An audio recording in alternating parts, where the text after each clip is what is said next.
we are going to give you some surefire ways to help you cook your turkey to perfection. We'll also show you how to make an amazing gravy using the turkey drippings. You'll need to plan your day to time the various steps of making the turkey. A frozen turkey is always cheaper than a fresh turkey. Make sure you write down the weight of your turkey. It's vital information. Be sure not to use the price as the weight of the turkey. That happens, you know. If you're using a frozen turkey, leave it in the fridge for 3 to 4 days to defrost.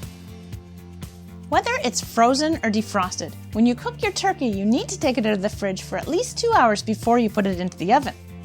This way, it cooks evenly, from the outside to the center. We'll start by showing you the seasoning that will make your turkey incredibly moist and flavorful. We're making an herbed butter. These are the ingredients we used. You can use whichever of these 3 herbs you like, or a combination of them. To a bowl, add butter at room temperature. Then add olive oil, salt, and pepper. Zest the lemon peel and grate the garlic, then add them to the mix. Remove the stems from the herbs and chop them finely. If you don't have fresh herbs, you can use dried. Add to the bowl and mix. Wipe the turkey with a paper towel, and if you have giblets, take them out. These giblets will help you make an amazing gravy. You may say, "Oh, the giblets are gross," but don't be scared of them, they're very useful. Set them aside for later. Twist the tips of the wings behind the turkey. This helps you fit the turkey into your roasting pan. Mix salt and pepper in a small bowl and sprinkle into the back cavity of the turkey. Next, add half an onion, half a lemon, and a handful of herbs into the back cavity. This will create some steam inside the turkey, which will make it very flavorful. We prefer not to cook stuffing inside the turkey. It's easier to cook it outside of the turkey because the stuffing needs to cook longer than the turkey. Now we'll tuck the herbed butter under the skin. Gently separate the skin from the breast and the legs, using your fingers to loosen it. This may seem a bit weird, but the effort will be so worth it when you taste your turkey. Now do the same at the front. Press the butter in and push it back as far as you can.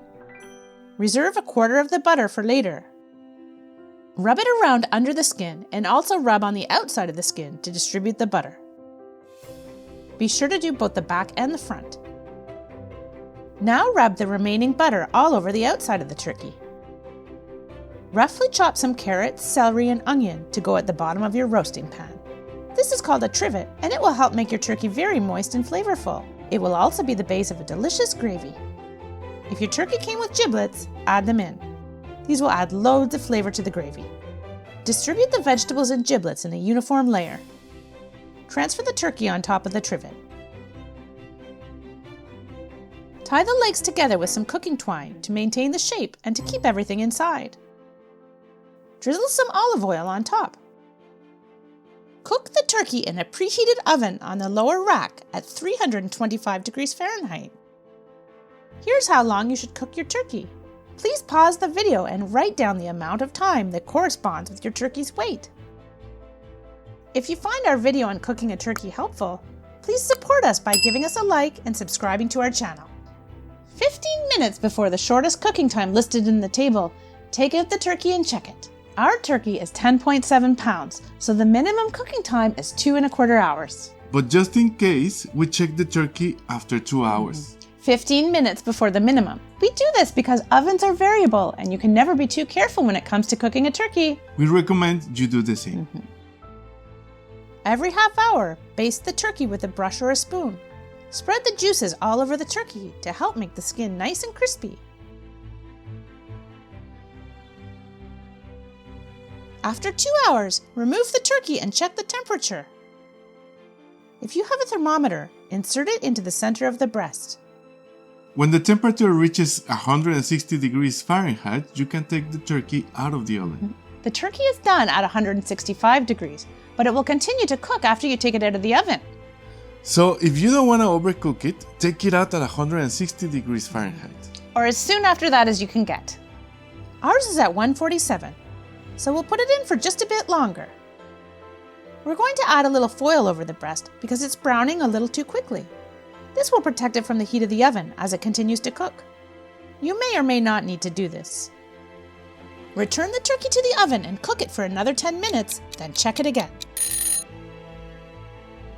This time the breast meat is at 161 degrees, so it's perfect. We'll also check the thigh this time.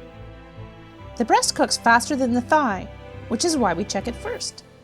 The thigh is at 162 degrees, so it's definitely time to take out the turkey, since we want the entire turkey to get to 165 degrees, and the turkey continues to cook outside of the oven. If you don't have a thermometer, to check if the turkey is ready, tip it forward with tongs so you can see the juices. Lift with the tongs, don't squeeze, so you don't damage the turkey. If the juices are clear, your bird can come out. Another way to check is to pierce the thickest part of the thigh with a knife. Again, if the juices run clear, the turkey is done. Transfer to a platter and cover with aluminum foil and a clean kitchen towel over top. You need to let the turkey rest for at least 45 minutes before serving. We've made a table to show you how long you need to let your turkey rest.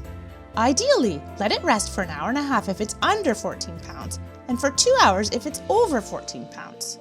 The turkey will continue cooking for a while outside of the oven, and it will reach 165 degrees. While it's resting, you can make the gravy. Transfer the vegetables and giblets from the roasting pan to one bowl, and the liquid and whatever else remains in the pan into another bowl.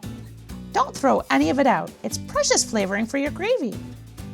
You can deglaze the roasting pan by adding some white wine. The wine will soak up all the remaining goodness. You can heat the pan to make it easier if you like. Now we'll make a roux. Add butter and flour to a small pot or pan on medium and cook for 3 minutes, stirring constantly. In another pot, add more butter and chopped onion and garlic. Cook for 5 minutes on medium-low, stirring constantly. Add the white wine mixture and make a reduction. The liquid should reduce by half. This will take about 5 minutes. Now add the juices and all the vegetables, and the giblets if you have them. Add chicken stock and some fresh herbs. You can use the same ones you used earlier. Let the gravy simmer for at least an hour. After an hour, mash it all together. Now strain and press to get as much liquid as you can. This gravy will be delicious. Now add the roux to a pot on medium, followed by the gravy, and mix. Bring to a gentle boil, then reduce to low and simmer. Check your seasoning and add salt and pepper if needed. Check the thickness of the gravy. If you want it thicker, you can cook it a little longer. Because your turkey has been resting, it's a good idea to serve the gravy nice and hot. You can leave some on low heat in the pot on the stove and replenish your gravy boat as needed. Serve your perfectly cooked turkey with some cranberry sauce and your delicious gravy. If you're going to make cranberry sauce, we have a video for you.